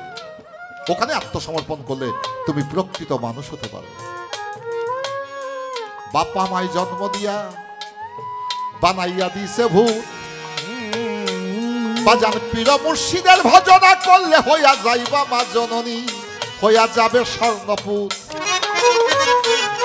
তাহলে বোঝা যায় মানুষের আকৃতি ধারণ করলে সে মানুষ হয় না। এরা আল্লামা জালালউদ্দিন রুমি মসনবী শরীফ বলে, তিনি বলছেন, কিছু মানুষ দেখছি দুনিয়াতে গায়ে তাদের কোনো পোশাক নাই, কি নাই?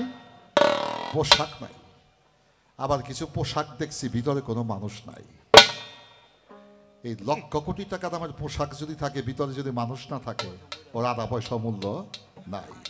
আবার যদি মানুষ হয়, পোশাক থাকলে থাক, না থাকলে না থাক, সে 16 আনায় 16 আনাই খাঁটি। এই খাঁটি মানুষ হইতে হলে একজন খাঁটি মানুষের পাইরবি করতে হবে, তার কাছে তোমাকে আত্মসমর্পণ করতে হবে। রাখলাম এই পর্যন্ত। মোটামুটি আরেক কথা করলো জিজ্ঞাসা, আমি দয়াল গুরু মুক্তি পাবো কোন কৌশলে? এই কথাটা জানার প্রয়োজন। তিনি যেভাবে জিজ্ঞাসা করে, যেভাবে জিজ্ঞাসা করে, ভুলি নাই তেমন করি সবাই, যেভাবে জিজ্ঞাসা করে, ভুলি না তাই মনে করে গো, যেভাবে জিজ্ঞাসা করে। চুরি কইরা 6 মাসে সাজা হইছে, এই বেটাকে সাজার পরে মুক্তি পাইব না? পাইব নি? না সারা জীবন জেলখানায় রাখবো? মারামারি কিলাকিলি গুতাগুতি করছে, একটা মানুষের মাথা ফাটাইছে, 12 বছরের জেল হইছে। এই শাস্তির পরে সে মুক্তি পাবে না? পাবে। 18 বছর সাজা হইছে, 18 বছর পার হইলে সে মুক্তি পাবে।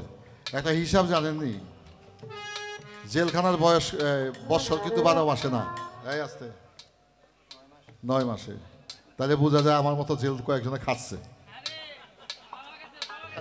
আমি একা না, আমি জীবনে মামলা খাই নাই, ইউনিয়ন পরিষদ আমার ডাকে নাই, আল্লাহ মালিক আমার হেফাজত রাখছে, কোর্ট কাছারির বারান্দাও যাই নাই। তবে জানি 9 মাসে হয় জেলের বৎসর, এবং সেখানে যদি আচার আচরণ ভালো হয়, কর্মকাণ্ড যদি ভালো করে, তাহলে সাজা তার আরো কমে আসে। এই শাস্তির পরে তার মুক্তি আসে নাকি? তো যে শাস্তি খাটায় সে মুক্তি পাবে কিভাবে? তাহলে বোঝা যায়, প্রশ্ন করেছেন আমার মুক্তি হবে কিসে? এই যে কষ্ট করে গান গাই না, এরা বাড়িতে বাড়িয়ারি হয়ে রয়েছে, তো কোটি টাকার বিল্ডিংয়ে হয়ে রয়েছে ল্যাপটপ সপ্লে, আর আমাদের চকিদারি করতে পাঠাইছে, দায়িত্ব করে পাহারা দিত। এই টাকা পয়সা যাই দিব না বাবা দয়ালে, সেইটাই আমার হাতের দিকে চাইবো, কিলে গেছি তার লেগা নিয়ে গইনা গইনা দেখবো যে মহব্বতের মানুষ 10,000 কম দিতেই পারে। যারা বাউল গান টান গায় না, শিল্পী আর কি, একবার বাড়িয়ে বিশ্বাস করে কম, কথা সত্য নেই। যে অবিশ্বাস করে, অবিশ্বাস করার তো কারণ আছে। আমার বউ আবার এত খারাপ না, আমি তো অন্য এটা কইতে পারি না, এটা আমার তা দেখই আর কি, উদাহরণ দেই। তো যাই হোক, সেই তাই চাই হাতের দিকে তোর মা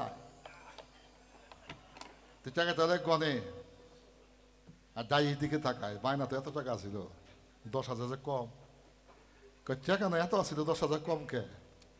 তো কথা শুই না মনে হয় গানটা যেমন ওই গাইছে, আমি খেতালে হয়েছিলাম, বুঝছেন না? কি সাকিলে বইছি। আর জনম দুঃখী যে মা, সে সন্তানের হাতের দিকে তাকায় না, সে সন্তানের মুখের দিকে তাকায়। যাওয়ার পরে বলে, বাপ তুই রাত্রে খাস নাই, এত শীতে রাত্রে ঘরের মধ্যে ল্যাপটপ সব নিয়ে থাকতে পারি, এত কষ্ট করে কেন গান গাছ? তাইলে মার প্রেমটা আর স্ত্রীর প্রেমটা এক নয়, এই প্রেমটাকে বিভাজন করতে হবে, যে কোন প্রেমে আমি মুক্তি পাবো, ওই মুক্তির প্রেম যদি তুমি ধারণ করতে পারো, অবশ্যই তোমার মুক্তি হয়ে যাবে। গান মা, প্রত্যেকটা কথার মধ্যে একটা দর্শন থাকতে হবে।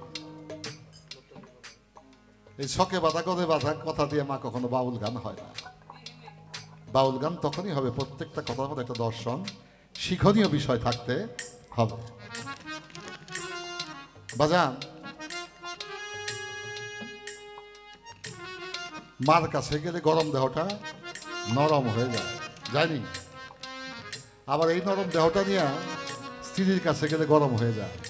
তাই একজনের কাছে গেলে হয় নরম, আর একজনের কাছে গেলে হয় গরম। তোমাকে নির্ণয় করতে হবে কোন জায়গাটা তোমার উত্তম। ওই উত্তম জায়গাটা যদি তুমি ধারণ করতে পারো, তাই দিয়ে তোমার মুক্তির পথটা প্রশস্ত হয়ে যাবে, মুক্তির ব্যবস্থা হয়ে যাবে।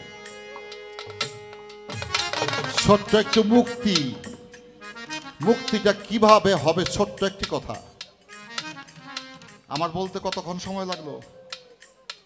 বেশি লাগছে না সময়? আমার মুক্তি হবে কিসে? তাকেই ঔষধটা দিতে যায় আমাকে কত গাছের ছাল বাকল, কত গাছের ফুল মল আইনা একত্রিত করে আমাকে ঔষধ তৈরি করতে হচ্ছে। হ্যাঁ, এবার আসে, আমার মুক্তি হবে কিসে? বাজা, তুমি যেভাবেতে আমার কাছে করলে জিজ্ঞেস, অনেক গাছের লতা পাতা ফলমূল শিকড় বাকল একত্রিত করে ঔষধ আমি করেছি মনেরই মতন। সেই ঔষধ তোমার কাছে আমি দেব গো রাখিয়া। গুরুর নামে বিশ্বাস কইরা ওই ঔষধ সেবন করলে তুমি যাবে মুক্তি পাইয়া। বিশ্বাসে বস্তু মিলে তর্কে বহুদূর। বাধা,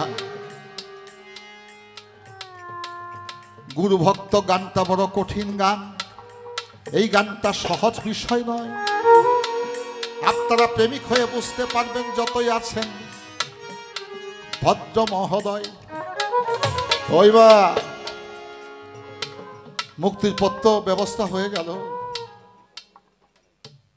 যেখানে দয়াল চান হয়েছে উদয়, সে স্থানে যদি তোমার আগমন ঘটে, ওই জায়গাতে মুক্তি পাবে মা, ওই প্রেমের ওই না ঘাটে। প্রেমের ঘাটে গেলেই রে মন, প্রেমের ঘাটে গেলে রে মন, সে তাই পাবে মন মোহা। সে তাই ভাবে মন মহাজন প্রেমের হাতে গেলে রে মন। প্রথম বক্তব্য আমার গুরুজি, ভক্ত হয় সে যে বন্ধু। ভক্ত তখনই হতে পারে যখন একজন শিষ্য গুরুর বন্ধু হয়ে যায়, তখন সে আর শিষ্য থাকে না, তখন সে ভক্ত হয়ে যায়। তো আমার যে গান ছিল, ইতর্পণা কার্য আমার ঘটছে অহর্নিশি, আমার এনি রাখবে করে গুরু তোমার চরণের দাসী।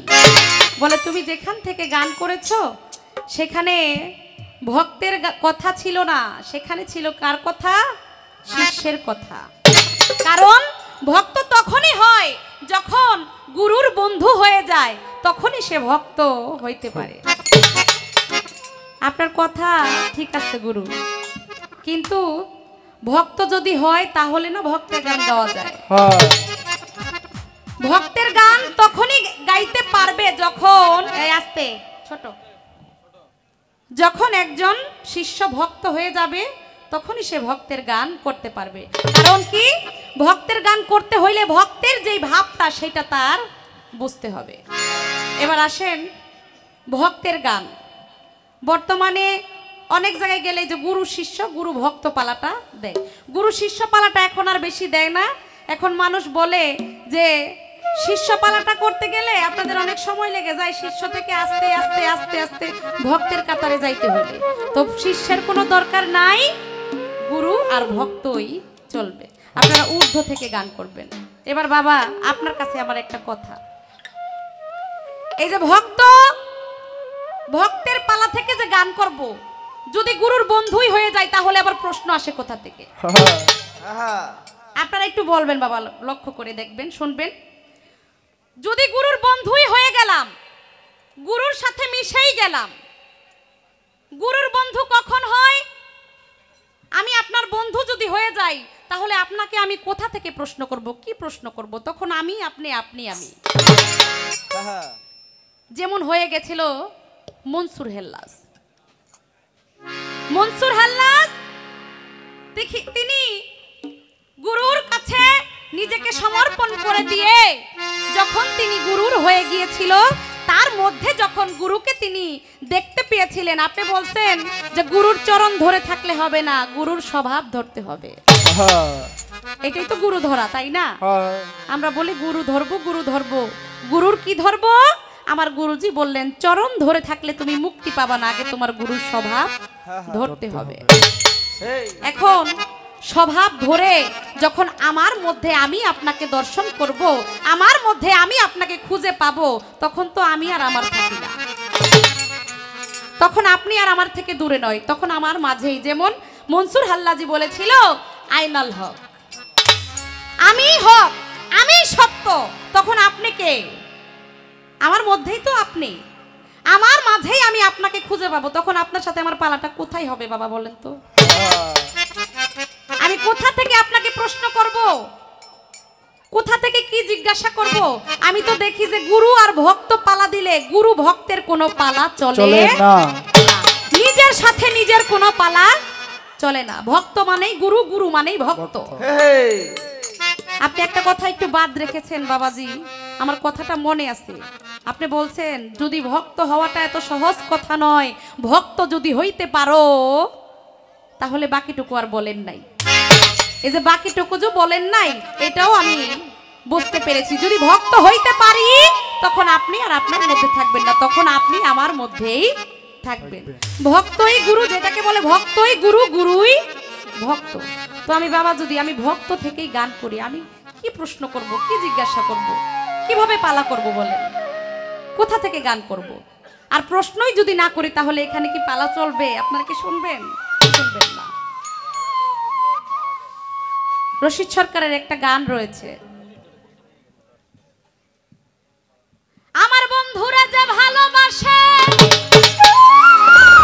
তোমার দোষ থাকে না, তারা আগে পিছে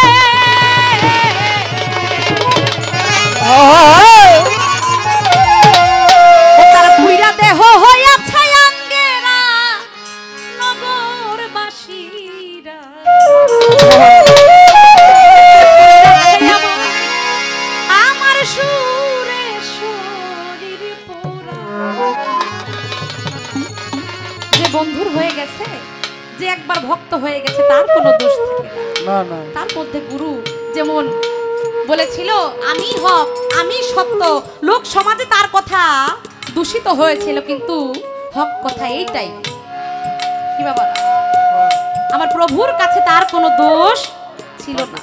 আমি যদি ভক্ত থেকে গান করি বাবা, এখানে পালা আর চলবে না, এখানে শুধু আপনার আর আমার প্রেমের মাখামাখি, আপনার আর আমার যে মিলন, যে আলিঙ্গন, যখন ভক্ত হয়ে যায় তখন শুধু মিলন, সেখানে আর কোনো পালা থাকে না, কোনো প্রশ্ন থাকে না। তাই আমি একটা বলতে চাই, আপনি অনেক একটা কথা বাবা আপনার আমি খেয়াল করি, আপনি কিন্তু অনেক সময় বলেন যে বর্তমানে গান করার মতো শিল্পী নাই, বাউল গান করার মতো দর্শন দিয়ে, বাউল দর্শন দিয়ে গান করার মতো শিল্পী নাই, গায়ক নাই। কেন নাই? এই যে গুরু ভক্ত পালা দিল, এই যে কোন পিসাব কি করেছিল, কোন গুরুর মাথায় বাড়ি দিয়ে ভক্ত গুরু বড় হয়ে গিয়েছিল, এই সমস্ত কথা আলোচনা, এগুলো কিন্তু গুরু ভক্তের পালা চলে না। প্রকৃতপক্ষে গুরু ভক্তের সাথে গুরুর কোনো পালাই চলে না। তাই এই কারণে আমি যে এই বাজায় না, কোথা থেকে যে গান আমি রাখবো আমি জানি, আমি যেখান থেকে গান করছি এটা গুরু ভক্তের পালা গান না, কিন্তু যাই নাও আমার গাইতে হয়েছে। কেন? আমি ভক্তের পালা কোথা থেকে গাইবো, কি গাইবো?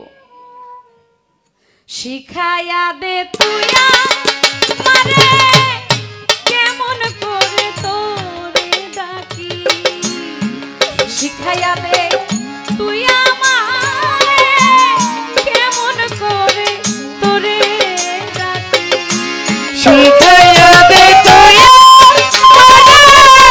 কেমন করে তোরে ডাকি, শিখাইয়া দে তুই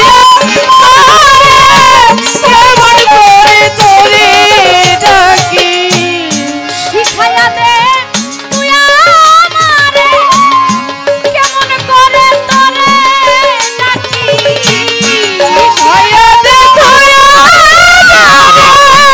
কেমন করে তোরে ডাকি, শিখায়া দে তুই আমারে কেমন করে আমি তোরে ডাকি, এক ডাকে শিখায়া দে জন্ম ভরা ডাকা ডাকি, তাকে শিখাইয়া ডাকি,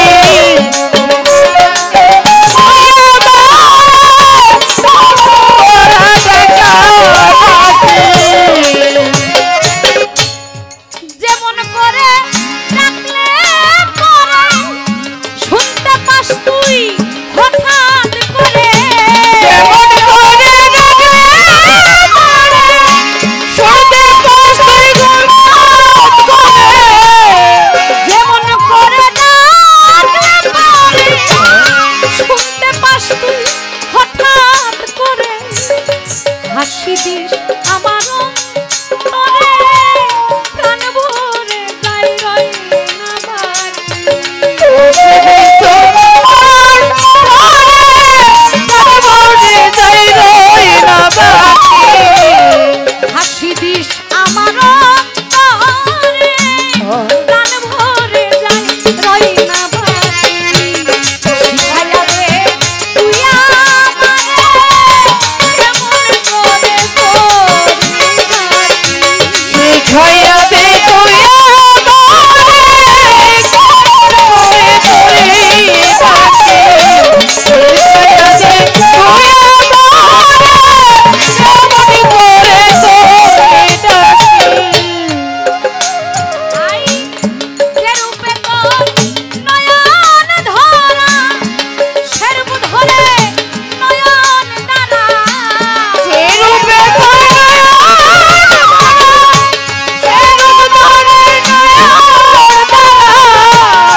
যেইখানে শুধু আপনি আর আমি আপনাকে দেখি, আপনি আমাকে দেখেন, এখানে আর অন্য কিছুর প্রয়োজন হয়।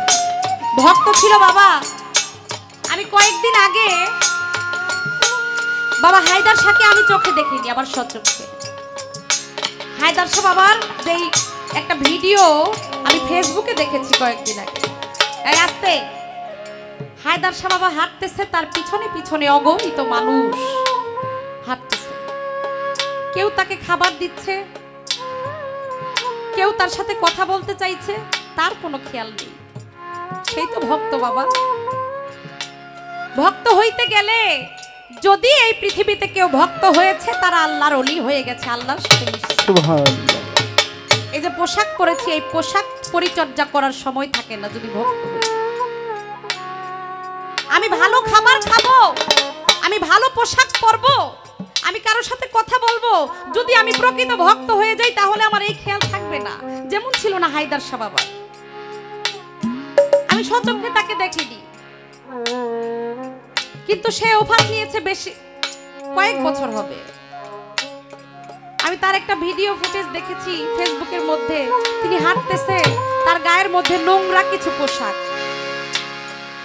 ছেঁড়া একটা জ্যাকেট, একেবারে ময়লা একটা পাঞ্জাবি তার গায়ের মধ্যে ছিল।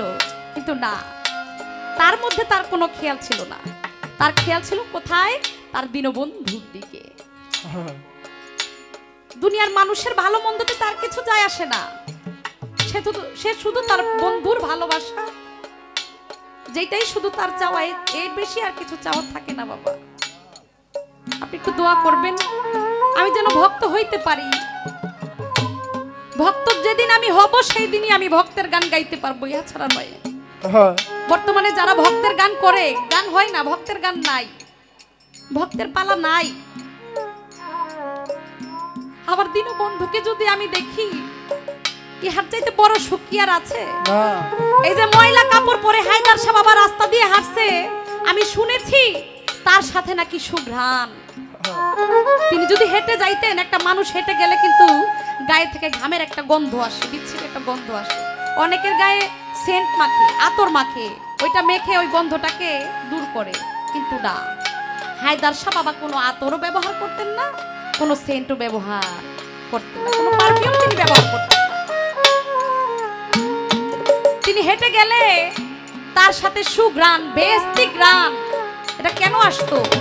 ওই যে দীনবন্ধুর দিকে খেয়াল করতেন, তার দীনবন্ধু তার সাথে মিশে থাকতেন, সেই কারণে তিনি যেখান দিয়ে যাইতেন সেখানে বন্ধুর ঘ্রাণ করত তার। তাই ওই রকম ভক্ত যদি হতে পারি, আমার আর দুনিয়ায় কোনো কিছু চাওয়ার পাওয়ার নাই। টাকা পয়সা, বাড়ি গাড়ি অনেকে অনেক করে, কিন্তু ওই অন্ধকার কবরে দীনবন্ধু ছাড়া আর কিছু নিয়ে যেতে পারবে না।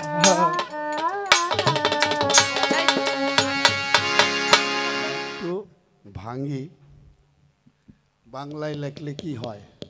সরেয়া র ফ। সরেয়াতে কি বোঝায়?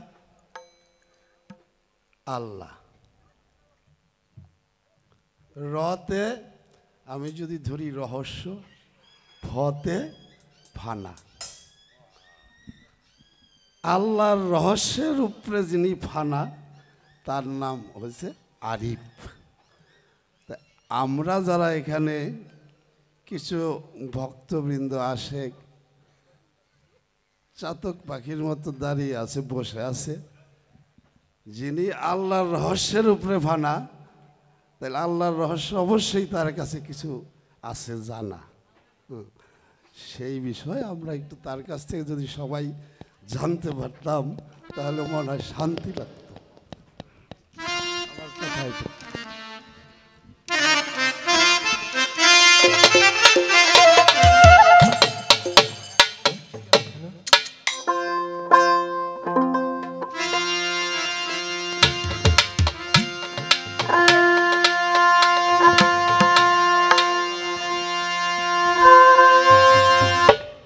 ভাব, বক্তব্য। ধন্যবাদ রুজিনাকে। তো একটা কথায় গুরুকে অনুরাগে বলা হয়েছে, রাগ নয় অনুরাগ। রাগ হচ্ছে হারাম, অনুরাগ হচ্ছে এটা বৈধতা, বৈধতার স্বর্ণ শিখরে অবস্থান করে অনুরাগ। তো বিষয়টা হলো গুরু এবং ভক্ত, যদি আমি ভক্ত হয়ে যাই তাহলে তো আমার কোনো প্রশ্ন থাকে না। আমি বলবো মা, সবচেয়ে বড় প্রশ্ন গুরু ভক্তের মধ্যে, আস্তে একটু আসতে বল, আমি এই প্রসঙ্গটা পরেই যাব। ছোট্ট দুটি কথা বলে আমি আমার গানে পালায় চলে যাব। তো বাজান, শরীয়ত মারুফতের পালা, জীব পরমের পালা, নবুয়ত বেলায়েতের পালা, আদম তত্ত্ব সৃষ্টি তত্ত্বের পালা, নারী পুরুষের পালা, আমরা অনেক পালাই করি। কিন্তু বাজান, সবচেয়ে দুটি বড় পালা হচ্ছে আসার পালা এবং যাওয়ার পালা। যারা পৃথিবীতে এলাম তাদের আসার পালা শেষ হয়ে গেল, অপেক্ষায় আছি যাওয়ার পালায়। শেষ ভালো যার, সব ভালো তার, এই যাওয়ার পালা যার শেষ হয় মা, তারই হয় মূলত পালা। তো এই কথাটা আমি কমা দিয়ে রাখলাম, এটা পরে বলছি। এখন গুরু ভক্ত বিষয়টা কি, এই বিষয়টাকে আমাকে ছোট্ট একটি বক্তব্যের মাধ্যমে পরিষ্কার করতে হবে। আমাদের প্রিয় মুর্শিদ তাশরিফ এনেছেন মঞ্চে, তিনি অত্যন্ত চমৎকার একটা কথা বলেছেন, বিশেষণযুক্ত। আমি সেই কথার তাৎপর্য বহন করার মতো বা আলোচনা করার মতো জ্ঞান গরিমা আমার নেই। তো গান আমার নামটি রেখেছিল মালিক দেওয়ান সাহেব। এই নামের অর্থটা ভাই করতে যে আমাকে অনেক কিতাব পড়তে হয়েছে। আরেফ শব্দ থেকে আরিফ শব্দের উৎপত্তি, যিনি আল্লাহর সাথে আল্লাহ নৈকট্য লাভ করেন তিনি হয় আরেফ, আর সেখান থেকে হয়েছে আরিফ। আর তার আভিধানিক বাংলা যে অর্থ সেটা তিনি করলেন খোদার রহস্যে ডুব দিয়ে থাকা। বাহ, ধন্যবাদ। আস্তে। তো লালন সাইজি জীবন দর্শন থেকে একটি কথা পেয়েছি। লালন সাইজির গুরু ছিল, তার নাম ছিল সিরাজ সাইজি। তো একদিন সকালবেলা ওই আমলে এই মাটির ঘটির মধ্যে দই বিক্রি করতো না ঘোষেরা, করতো নি গড়িতে, তো কুষ্টিয়া অঞ্চল। তো সকালবেলা বাড়ির উঠানে বসে আছে সিরাজ সাইজি, রাস্তা থেকে কিছু দূরে দাঁড়িয়ে আছে লালন সাইজি। তো এক ঘোষ দইয়ের বাহক নিয়ে যায়, তো ডাক দিছে, এই দইয়ালা ঘোষ এদিকে আসো, এই দইয়ের ঘটি কত? কয় দইয়ের ঘটি 1 টাকা, 1 ঘটি দাও। তো ওই আমলে 1 টাকার দই অনেকগুলো দই, প্রায় 1.5-2 কেজির কম হবে না। এই দই নিয়া লালন সাইজি পুরা দইটা খাইছে। তখন ঘোষ বলে টাকা দেন। ধর পাগল, দই আমি খাইছি নি, খাইছে সিরাজ সাইজি।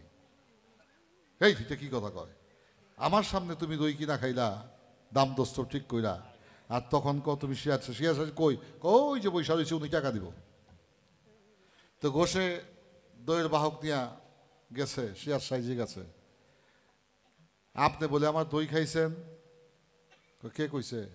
ওই যে দাঁড়ায় আছে, এই বেটা আমার কাছে দই খাইছে। খায়া কয় দই তো আমি খাই নাই, সিরাজ সাই খাইছে। তো সিরাজ সাই কই? আপনাদের দেখাই দিছে। ধর, আমি তো কিছুক্ষণ আগে কাঁচামরিচ দিয়ে পান্তা ভাত খাইছি, আমি দই খাইলাম কবে? যে দই খাইছে তার টাকা দিতে বলো। তা আবার চলে গেছে ঘোষ, গিয়া এই আমার টাকা দাও। কয় ধর বেটাও, কি টাকা দেবো? আমি দই খাইছি নি। দই খাইছি সে। বলে কি শুরু করলো এটা? আমার সামনে আপনি দই খেলেন, এখন দেখায় দেন লোকেরে।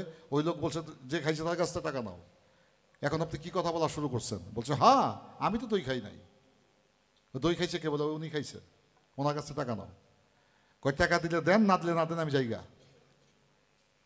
কয় টাকা দেবো তো তোমারে, টাকা তো পাইবা তুমি, কিন্তু দইটা কে খাইছে তোমার জানতে হইব না? তোমাদের ঘষে কয় দই তো আপনি খাইছে। আমি কইছি আমি দই খাই, দই খাইছে সে। কয় চলো আমার সাথে। গেছে সিরাজ সাইর কাছে, গিয়া জিজ্ঞেস করছে গুরুদেব ও দয়াল আপনি কি খাইছেন? বলে কাঁচামরিচ দিয়ে পেঁয়াজ দিয়ে পান্তা ভাত খাইছি। লালন সাইজি বলছে না, আপনি দই খাইছেন, আমি কাঁচামরিচ দিয়ে পান্তা ভাত খাইছি। তার প্রমাণ কি? এবার গুরুকে বলছে দয়াল কৃপা করে মুখে আঙ্গুল ঢুকে একটু বমি করেন না। তো যেই বমি আঙ্গুল ঢুকাইছে বমি তো চলে আসছে, যেই বমি করছে গড়গড়ায় দই বাহির হওয়া শুরু হয়েছে। লালন সাইজি বলেন আপনি তো দই খাইছেন, আমি খাইছি কাঁচামরিচ দা পান্তা ভাত। লালন সাইজি যখন গলার মধ্যে আঙ্গুল দিয়ে বমি করছে তাকায় দেখে লালন সাইজির মুখ দিয়ে বাহির হচ্ছে কাঁচামরিচ আর পান্তা ভাত। এখানেই হচ্ছে গুরু এবং ভক্ত রে মা। ভক্ত হতে বড় শক্ত বিষয়। এবার আসা যাক, প্রত্যেকটা মানুষ অন্তিমকালে অন্তিম সময় যাওয়ার আগে মুর্শিদের রূপ দেখতে চায়। এই ভক্তটা কোথায় এটা বোঝাবার জন্য আমার এই বক্তব্য। তো আমাদের পাগল বিজয় সরকারের গান তো আপনারা শোনেন, শোনেন না? তার গুরুর নাম জানেননি? তার গুরুর নাম ছিল তারকনাথ ব্রহ্মচারী। তার যে বড় ছেলে সজল বাবু, তিনি আমার বাসায় আসেন, অনেক উচ্চমাপের শিল্পী, সে শিক্ষিত মানুষ, কলকাতায় থাকেন। তো তার সাথে আমার হৃদয়ের সম্পর্ক আছে। তো লালন সেই সিরাজ আমাদের কবি বিজয়ের গুরুর নাম ছিল তারকনাথ ব্রহ্মচারী। তারকনাথ ব্রহ্মচারী যখন অন্তিম সময় সজ্জিত, তখন তার ভবলীলা সাঙ্গ হওয়ার সময় এক ভক্তকে ডেকে বলে, বাপ অনেক দিন হয় আমার বিজয়কে আমি দেখি না, আমার যাওয়ার বেলায় যদি আমি আমার বিজয়কে একটু দেখে যেতে পারতাম, আমার হৃদয়টা প্রশান্তি শান্তি লাভ করত। সময় বেশি নাই, পারলে তোরা তো বিজয়কে সংবাদ দে। ওই ভক্ত এই কথা শুনে তারকনাথ ব্রহ্মচারী, সেই ভক্ত দৌড়িয়ে ছুটছেন। তারকনাথ ব্রহ্মচারীর আশ্রম থেকে বাড়ি তার 12 মাইল দূরে। বিকালে রওনা করছে, রাত্র 8টার সময় গিয়ে পৌঁছছে সেই বাড়িতে। বিজয় সরকার গরমের দিন গেঞ্জি গায়ে দিয়ে বসে আছে দক্ষিণ দিকে মুখ করে। গিয়ে বলছে, ভাই দাদা বিজয়, গুরুদেবের যাওয়ার সময় গুরুদেব তোমাকে দেখতে চেয়েছে। বলে কি হয়েছে? বলে সে অন্তিম শয্যায় সজ্জিত। কথা শোনার সাথে সাথে সে আর কোনো জামা কাপড় পরে ওই গেঞ্জি গায়ে দিয়ে চলে আসছে তারকনাথ ব্রহ্মচারীর আশ্রমে। রাত্র বেজে গেছে 1টা। গিয়ে দেখে উত্তর দক্ষিণে শিয়র করে তাকে শুয়ে রেখেছে বাহিরে। তারকনাথ ব্রহ্মচারী বিজয়কে দেখে বলছে, বিজয় রে, অনেক দিন হয় তোকে দেখি না, আমার তো যাওয়ার সময়, যাওয়ার সময় তোকে একটু দেখে গেলাম, আমার হৃদয়টা শান্তি লাভ করলো। এখানে একটা বিষয় আছে, ভক্ত সবসময়, শিষ্য সবসময় চায় গুরুর রূপ দর্শন করতে। সেই শিষ্য যদি ভক্ততে গণ্য হয়ে যায়, তখন শিষ্যর ভক্ত রূপ দেখতে চায় না, তখন ভক্তকেই গুরু দেখতে চায়। এবার বলেন বিজয়, ও বিজয়, আমার কাছে লক্ষ লক্ষ শিষ্যত্ব বরণ করেছে মানুষ, কত মানুষে কত কি চাইল। বিজয় তুই তো কখনো কিছু আমার কাছে চাইলি না। বিজয় বলে, আমার কি চাওয়ার আছে, আমি তোমার কাছে চাইতে পারি। তো তারকনাথ ব্রহ্মচারী ভাবলেন, এই ভারত উপমহাদেশে বিজয়ের নাম চতুর্দিকে ছড়িয়ে গেছে, বিজয়কে সবাই চেনে জানে মানে। আমি যে তারকনাথ ব্রহ্মচারী, আমার তো এত লোকে চেনে না, আমার বিজয় হয়তো আমাকে হয়তো ওই জায়গায় রাখতে পারে নাই, তাই চাই নাই। তখন তারকনাথ ব্রহ্মচারী 2 চোখের পানি ছেড়ে বলছে, বিজয় রে, তোকে যদি আমি কিছু নাও দিতে পারি, যাবার বেলায় তোর মাথা হাত বুলিয়ে তো আমি একটু আশীর্বাদ করতে পারি। বিজয় চিন্তা করলেন, আমার গুরুদেব মনে হয় কষ্ট পাইছে। বলে, গো দয়াল, আমি কিন্তু আপনাকে কষ্ট দেওয়ার জন্য এই কথাটা বলি নাই। বলে, কেন বলেছিস? বলে, আমি চাবো, আমাকে একটু সময় দেন। পাগল বিজয়ের হৃদয়কে খাতা করে প্রেমের কলমে তিনি একটা গান লিখলেন। এই গানটি ভক্তের গান। কি গানটি? 2-1 লাইন আমি করেই আমি অন্য গানে চলে যাব। ভক্তের কি বিষয়? দয়াল গুরু গো,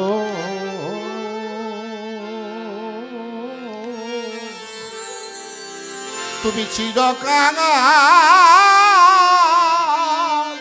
করে দাও ধরা, তোমার ওই নামিনীতে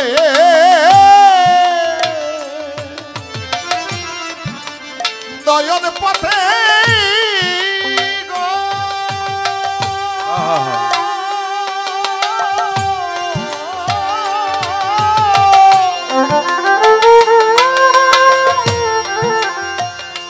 ওরে তোমার সুরেশ্বরী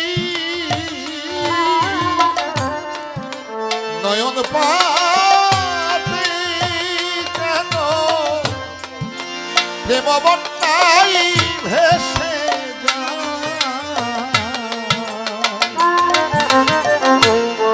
সুরেশ্বরী চিরকাল করে দাও ধরা। আমার মাকে বুঝাবার জন্য এই যে ভক্তটা কি এবার বলেন, চাই নাই আমি মান কুলামান, চাই নাই অভিমান, সদা যেন তোমার নামে হরি গুণ।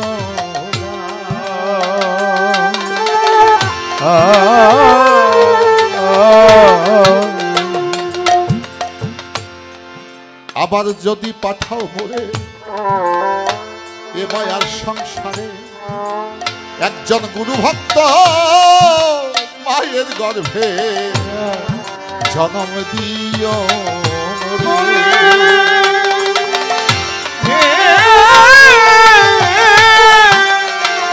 ও সুরেশ্বরী সুরেশ্বরী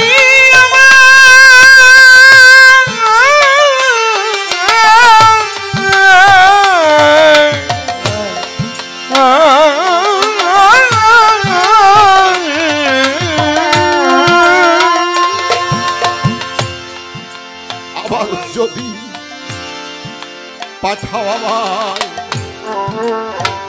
এ ভব সংসারে, একজন দয়াল প্রেমের প্রেমিকের ঘরে আমার গুরু ভক্ত মায়ের গর্ভে জন্ম দিও রে।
আমার মা যদি গুরুর অনুরাগী হয়, আমার মুচি হলে আমি সুচি হব।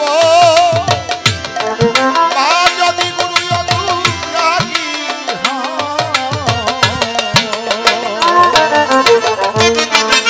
চিরকাল করে দাও ধরা। এবার এই ভক্তের যে বিষয়, প্রশ্ন নাই, প্রশ্নের বাপ আছে, এটাকে মাত্র প্রতিষ্ঠিত করতে হচ্ছে তোমার পক্ষে গান করে। কি বলে পাগল বিজয় বলে বিষয় ছেড়ে কবে আবার শুদ্ধ হবে মন। তিলক কেটে কপিনি এতে যাব মধুর বৃন্দাবন।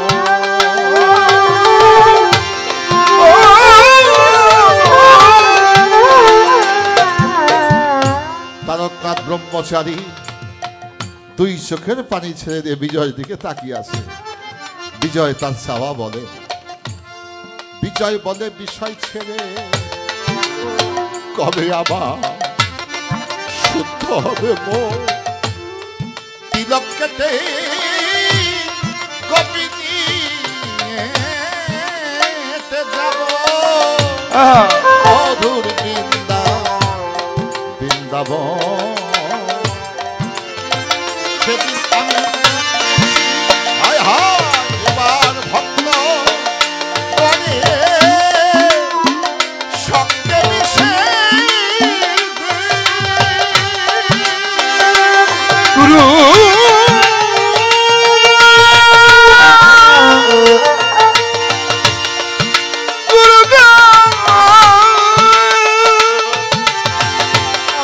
গুরু গো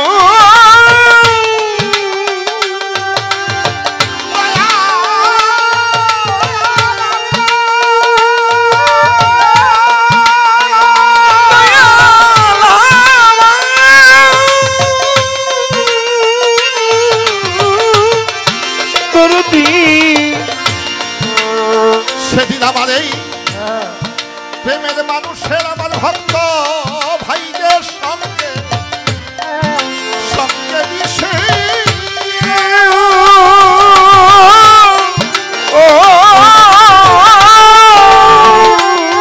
আমার সুরেশ্বরী চরণ ধুই আমি আমার সুরেশ্বরী চরণ ধুলি মাগবো গায় আমার সঙ্গে মিশে আমি এই ভক্তগণে সঙ্গে মিশে ভক্তের ধুলি মানব না।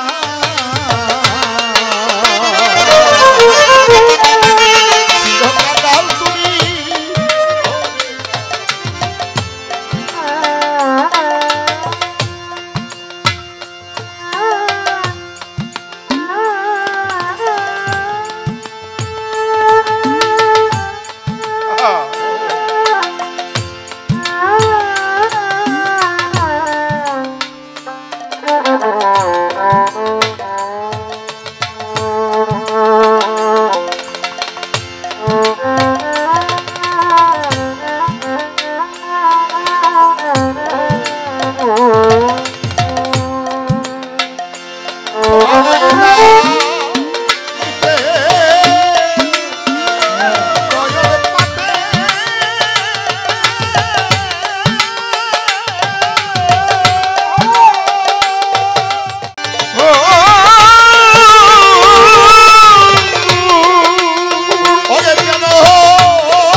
চিরকাঙা বলে দাও ধরা।